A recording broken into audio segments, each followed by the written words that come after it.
திமுகவினர் படித்த முட்டாளாக இருக்கின்றனர் எனவும் மக்களை ஏமாற்றும் வேலையை செய்து வருகின்றனர் எனவும் சாடியுள்ள பாஜக நிர்வாகி குஷ்பு மகளிர் இடஒதுக்கீடு சட்ட முன்வரைவிற்கு காங்கிரஸ் கட்சி ஆதரவளிக்காமல் பெண்களின் நெஞ்சில் குத்திவிட்டதாக குற்றம் சாட்டியுள்ளார்.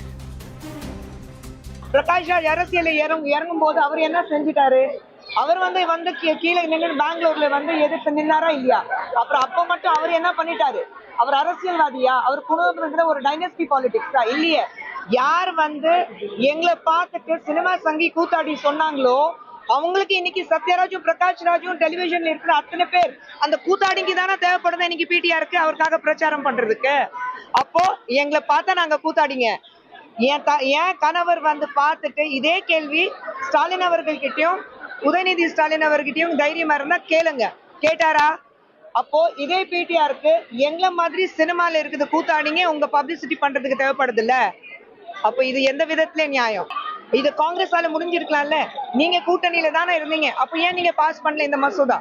அப்பவே சோனியா காந்தி பேசிட்டு இருந்தாங்க இதை பத்தி. அப்ப ஏன் இந்த மசோதா பாஸ் பண்ணல?